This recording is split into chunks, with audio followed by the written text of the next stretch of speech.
మన ప్రభు అయిన యేసు క్రీస్తు నామములో దేవుని బిడ్డ మీ అందరికీ ప్రేమపూర్వకమైన వందనములు. వాక్యమును ధ్యానించుకుందాం. ద్వితీయోపదేశకాండం 8వ అధ్యాయము 9వ వచనం. కరువు అనుకొనకుండా నీవు ఆహారము తిని దేశము, అందులో నీకు ఏ లోపముండదు. అది ఇనుపరాళ్ళు గల దేశము, దాని కొండలలో నీవు రాగి త్రవ్వి తీయవచ్చును. ఆమేన్. ఇశ్రాయేలు ప్రజలను ఐగుప్తు దేశం నుంచి ప్రభు విడిపించాడు. ఇప్పుడు వారికి ఇవ్వబోతున్నటువంటి దేశము పేరే కనాను దేశము. అది ఎలాంటి దేశం అంటే కరువు అనేది లేని దేశము, దానిలో లోపము అంటూ ఏది ఉండదండి. మనము ఒక వ్యక్తి గురించి మాట్లాడేటప్పుడు అతని మాటల వలన, అతని క్రియల వలన కొన్ని లోపాలు మనము ఎత్తి చూపుతూ ఉంటాం. అలా ఎత్తి చూపినప్పుడు మనము వారికి ద్వేషంగా మార్చబడతాం.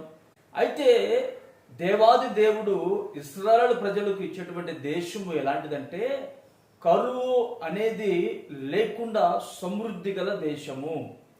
అక్కడ ఏ లోపం ఉండదట. అది సమృద్ధి అయినటువంటి పాలు తేనెలు ప్రవహించే దేశము. మరి ఈ రోజున నీ కుటుంబంలో, నీ జీవితంలో, నా కుటుంబంలో కరువు వచ్చేసిందే, నేను కష్టపడుతున్నా కానీ కష్టార్జితము అనేది నేల పాలైపోతుంది, వడ్డీల పాలైపోతుంది, రోగాల పాలైపోతుంది, అయ్యో నా జీవితం ఏంటి ఎలా అయిపోతుంది అని చెప్పి చాలామంది వారికి ఉన్నటువంటి లోపములను వారు ఎత్తు పొడుచుకొనుచు వారికే వారు హీనస్థితి దిగజారుకుంటూ దేవాది దేవుని దూషిస్తూ ఉన్నటువంటి కుటుంబాలు లేకపోలేదు. ప్రియమైన దేవుని బిడ్డారా, నీవు రక్షించబడినటువంటి ఆ మహాదినము మొదలుకొని ఈ రోజు వరకు, లేక ప్రభు ప్రత్యక్షమైన దినము వరకు నీ కుటుంబంలో కరువు అనేది రాదు.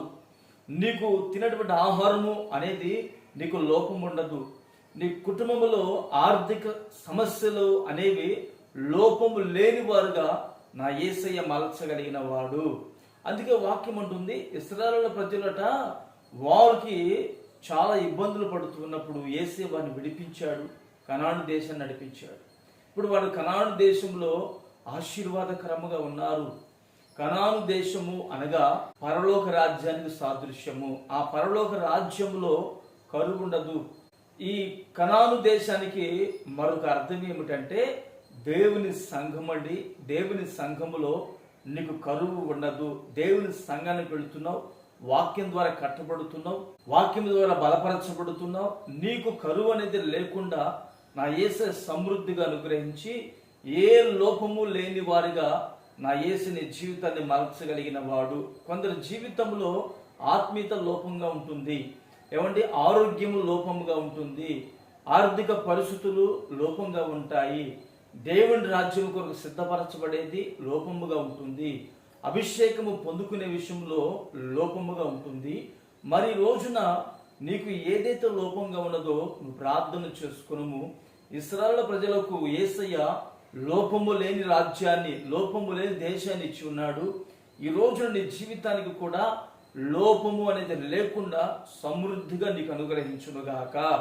ఆమేన్. ప్రార్థన చేసుకుందాము. ప్రేమగల తండ్రి, పరిశుద్ధుడా, స్తోత్రం చెల్లిస్తున్నాము నాయన. కరువు అనుకొనకుండా మా జీవితంలో సమృద్ధిగా ఇస్తానని, లోపం అనేది ఉండదని మీరు మాకు తెలియపరిచి ఉన్నారు. ఈ రోజున నీ బిడ్డలు కూడా తండ్రి కరువులో ఉన్నారేమో, లోపంతో వారు బాధపరచబడుతున్నారేమో. నా తండ్రి, వారికి ఉన్నటువంటి ప్రతి లోపమును మీరు పూడ్చివేయండి. బిడ్డలకు సంతోషాన్ని కలుగు చేయండి. పరమ కణాలకు మీరు చేర్చి మహిమ పొందుకోమని యేసు నామమున ప్రార్థిస్తున్నాను తండ్రి. ఆమేన్.